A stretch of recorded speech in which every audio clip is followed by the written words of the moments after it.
ఇక్కడ ఎవరింటికి వచ్చాం? సుధా మహారాజ్. హరే కృష్ణ. కృష్ణుడికి చాలా ప్రియం. భక్తుల సేవ చేయడం భగవంతుడికి చాలా చాలా ఇష్టం. భగవంతుడి సేవ చేస్తే నష్టం ఏం లేదు అనేదానికి మంచి ఉదాహరణ సుధామ విప్ర. చూడొచ్చు ఈరోజు ఎంతమంది ఆరాధిస్తున్నారు. ఆయన దగ్గర ఏమున్నది? చిల్లిగవ్వ కూడా లేదు. కానీ ఏం ఆశించలేదు భగవంతుడి నుంచి, ఒక్క పైసా కూడా ఆశించలేదు. శుద్ధ భక్తి కావాలి, విశుద్ధ భక్తి, ప్రేమ భక్తి. దానికోసమే ఆయన పరితపిస్తున్నారు. ఆ చిన్న వయసు నుంచి, చిన్నప్పుడు కలిసి ఉన్నప్పుడు, చిన్న వయసు చూడు అంతా పేదరికం అనుభవిస్తూ కూడా ఆయనకు మనసులో ఏ కోశాన రాలేదు, కృష్ణుడు నాకు సహాయం చేస్తాడు వెళ్ళి అడిగితే. మరి ఎందుకు వెళ్ళాడు? వాళ్ళ భార్య సత్యమణి సుశీల.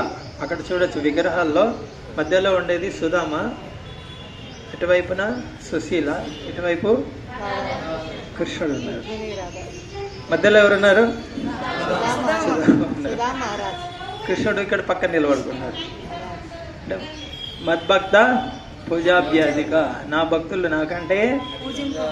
నాకంటే అధికంగా, అంటే భగవంతుడిని ఎంతగా ఆరాధిస్తామో అంతకంటే ఎక్కువగా భక్తుల్ని ఆరాధించాలి అనేది ఇక్కడ భగవంతుడు స్వయంగా చూపిస్తున్నాడు. ఇక్కడ అదే నిన్న చెప్పుకున్నాం కదా, సుధామ వెళ్ళేటప్పుడు ఏం తీసుకెళ్లారు? 3 పిడికలు అటుకులు తీసుకెళ్లారు. అది ఇక్కడ నుంచే, ఈ స్థలం నుంచే. ఇది అప్పుడు సుధామపురి అని పేరు ఉన్నది. తర్వాత ఇటీవల పోర్బందర్ అనే ఏదో పేరు కారణం వల్ల మారింది. సుధామపురి ఆయన పేరు మీదనే, భక్తుడి పేరు మీదనే ఈ ఊరి పేరు కూడా ఉంది, సుధామపురి. అటుకులు తీసుకెళ్లారు. అటుకులు తిన కృష్ణుడు ఏం చేశాడు? ఈయన సంశయిస్తున్నాడు కదా, ఇవ్వాలా లేదా అని. కృష్ణుడు ఏంది, యువరాజు లాగా ఇంత ఐశ్వర్యంతో ఉన్నాడు, నేను ఈ పిడికెడు అటుకులు ఎలా ఇవ్వాలి అని ఆయన సంశయిస్తున్నాడు. ఆ సంశయం కృష్ణుడికి తెలిసి ఏం చేశాడు? నా కోసం ఏదన్నా కానుక తెచ్చింటావు కదా నువ్వు అని అడిగాడు.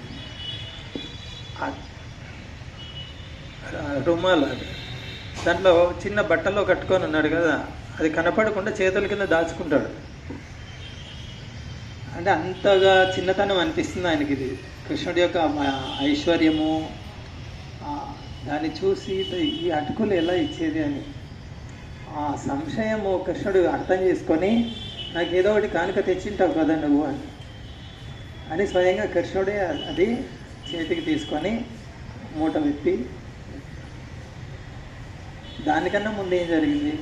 కృష్ణుడు రుక్మిణి భవనంలో ఉంటాడు. నిన్న వెళ్ళాం కదా రుక్మిణి దేవాలయం. రుక్మిణి భవనంలో పాన్పు పైన కూర్చుంటారు రుక్మిణి కృష్ణ ఇద్దరు. ఎప్పుడైతే సందేశం వస్తుందో ఇలా సుధామ మీ చిన్ననాటి స్నేహితుడు వచ్చాడని, కృష్ణుడు ఆసనం నుంచి దిగొచ్చి చాలా ఆతృతతో ప్రేమతో దృఢ ఆలింగనం చేసుకొని వెళ్ళి ఆసనం పైన కూర్చోబెట్టాడు. ఏ ఆసనం పైన? పాన్పు పైన, రుక్మిణి భవనంలో. అది ఎవరికి సాధ్యం కాదు. కూర్చోబెట్టి ఏం చేశాడు? పాదాలు కడిగాడు. దానికి రుక్మిణీదేవి కూడా సహాయం చేస్తుంది, నీళ్లు తెచ్చిపోస్తుంది. రుక్మిణీదేవికి ఎంతోమంది సేవ చేసే వాళ్ళు ఉన్నారు రుక్మిణి భవనంలో. రుక్మిణి ఎవరు? స్వయం లక్ష్మీదేవి, ఆదిలక్ష్మి అనొచ్చు. ఆదిలక్ష్మి ఈ సాధారణంగా రుక్మిణీదేవి కృష్ణుడికి సేవ చేయడానికి తనే స్వయంగా సేవ చేస్తుంది. ఎంతమంది సేవకురాలు ఉన్నప్పటికీ కూడా, తను రాజకుమార్తె అయినప్పటికీ, అంత పట్టపు రాణి అయినప్పటికీ, మొట్టమొదటి రాణి అయినప్పటికీ కూడా కృష్ణుడి సేవలో తనే స్వయంగా పాల్గొంటుంది. ఎవరికి చెప్పదు ఇది చెయ్యండి అది చెయ్యండి. అటువంటి కృష్ణుడే రుక్మిణీదేవికి తెలియకపోయిండొచ్చు. ఆ లీలలో చూస్తే ఈయన ఎవరు అనేది చెప్పడానికి అంత సమయం కూడా ఉండకపోవచ్చు కృష్ణుడికి, ఈయన నా చిన్ననాటి స్నేహితుడు అని. ఎందుకంటే అది చెప్పిన వెంటనే లేచి దిగి వచ్చాడు. రుక్మిణీదేవి ఆశ్చర్యంతో చూస్తుంది. ఇక్కడ ఫోటో చూడండి, ఇక్కడ కుడివైపున అది రుక్మిణి ఎట్లా కూర్చొని ఉంది పైన. అంటే ఆ క్షణాల్లో అది కృష్ణుడు క్షణంలో దిగొచ్చాడు. ఆ క్షణంలో రుక్మిణి ఆశ్చర్యపోతుంది. వెళ్ళి జోడు చేతులు ఆలింగనం చేసుకోవడానికి వెళ్తున్నాడు కృష్ణుడు. రుక్మిణికి ఆశ్చర్యమైంది, ఎవరు ఇతను? కృష్ణుడు ఆలింగనం దొరకదు ఎవరికి. ముఖ్యంగా ద్వారకా లీలలో బలరాముడికి, రుక్మిణికి, వీళ్ళకి తప్ప లక్ష్మి, వీళ్ళకి తప్ప ఎవరికి దొరకదు ఆలింగనం. కృష్ణలీలలో బృందావన లీలలో వేరు. బృందావన లీలలో గోపబాలురు, యశోదమ్మ స్నేహితురాలు, వాళ్ళు చిన్నపిల్లోడితో ఆడినట్టు ఆడుతుంటారు, అది చేస్తుంటారు. కానీ ద్వారకా లీలలో, ఇది ఐశ్వర్యయుతమైన లీలలో అది సాధ్యం కాదు. అందుకు రుక్మిణికి చాలా ఆశ్చర్యం వేస్తుంది, ఎవరు ఇతను? రుక్మిణికి ఆశ్చర్యం వేస్తే ఆ రుక్మిణి భవనంలో ఉన్న వాళ్ళందరికీ కూడా ఆశ్చర్యం వేస్తుంది, ఎవరు ఇతను?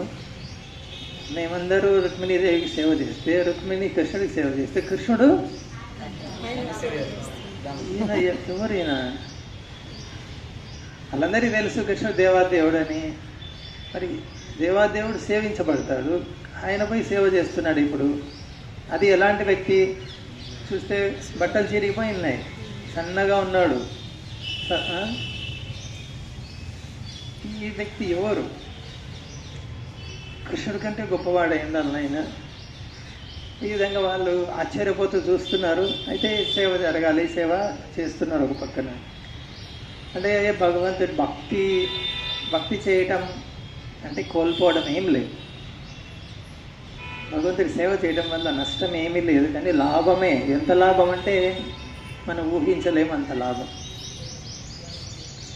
కృష్ణుడు భగవద్గీతలో చెప్తాడు, ఏ తామాం ప్రపద్యంతే తాం తథైవ భజామి అహం. నేను సేవ చేస్తాను నా భక్తులకి అని స్వయంగా భగవద్గీతలో చెప్తున్నాడు. అది సుధామ విప్రకు సేవ చేశాడు, అర్జునుడికి సేవ చేశాడు. అంతేగా అఖిలాండ కోటి బ్రహ్మ